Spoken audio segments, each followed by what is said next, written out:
Wait के वक्त कराया। गौतम जी, आपका स्वागत है। आपने बहुत लंबे समय तक सब कुछ कवर किया है राजनीति। आप क्या मानते हैं कि बहुजन समाज पार्टी के लगातार ये नीचे राजनीतिक तौर पर आने के क्या कारण हैं? टिकट डिस्ट्रीब्यूशन कैसा रहा इस बार का? आकाश आनंद वाला जो घटनाक्रम था, इसको आप किस तरह से देखते हो? ये बहन जी का जो ये कदम उठाया गया वो असुरक्षा की भावना के तहत उठाया गया है।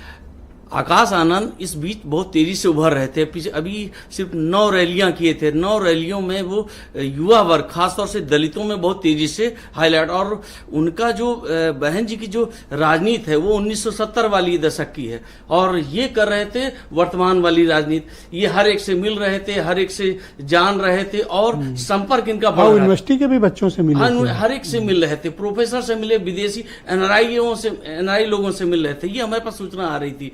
तो ये बहन जी को ये रास नहीं आता है कभी भी। उनके यहाँ सिर्फ वन मैन आर्मी है, सिर्फ हमारे अतिरिक्त। अगर ये बहन जी के भतीजा ना होता तो इसको पार्टी से तत्काल निकाल देती, ये है। और यही बात है, उनको अपनी असुरक्षा के तहत ये लगा कि ये पार्टी को टेक ओवर कर लेंगे, तो ये है। ये तो आपने नया बात कह दी, ये बात तो किसी ने अभी तक नहीं कही।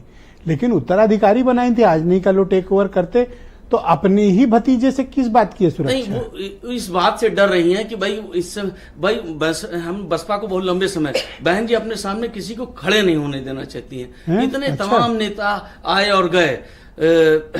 गंगाराम अंबेडकर जी बहुत हमसे अच्छी तरीके से परिचित हैं। हम लंबे समय से हमने बहुत लोगों को देखा है।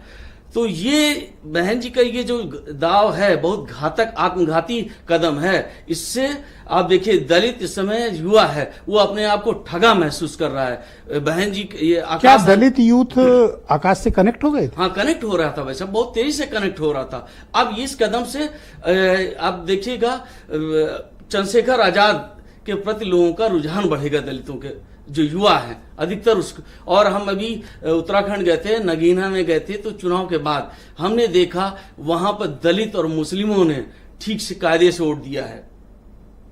तो ये बहुजन समाज पार्टी का आप क्या भविष्य फिर देखते हो, और आपको लगता है कि इस बार चुनाव में कैसा रहेगा? ये काफी दो चरणों के चुनाव में हमें लगता था कि बहुत अच्छा परफॉर्मेंस, लेकिन जो ये कदम इन्होंने उठा दिया आकाश आनंद को लेकर, उससे बहुत बड़ा झटका लगा है। मनोबल, कार्यकर्ताओं का मनोबल गिर गया है।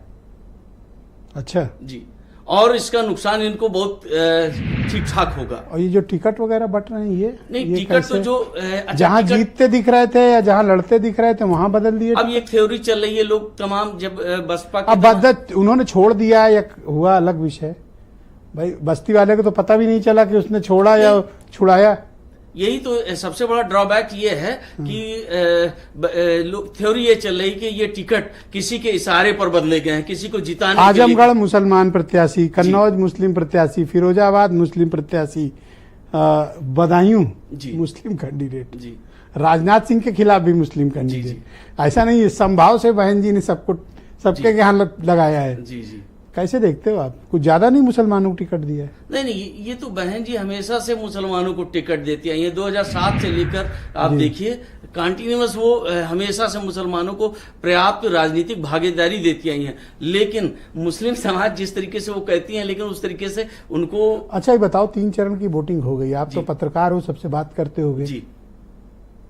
ये जिसको दिए हैं 25 टिकट 22 टिकट, जी जी, नहीं, हमको नहीं लगता है बहुत ज्यादा सफलता मिलेगी। ये 2022 वाला ही रिजल्ट इनके पास सामने आने की हमें संभावना नजर आ रही है। दे रहा है जी, ये जिसको 22 टिकट दिए वो दे नहीं रहा है। ना, बहुत नहीं दे रहे हैं, क्योंकि उनका लगाव तो उसी पार्टी से है जिससे, सपा से। अरे ठीक है, वीरेंद्र जी आ गए, वो भी इसको एनालाइज करेंगे और बताएंगे।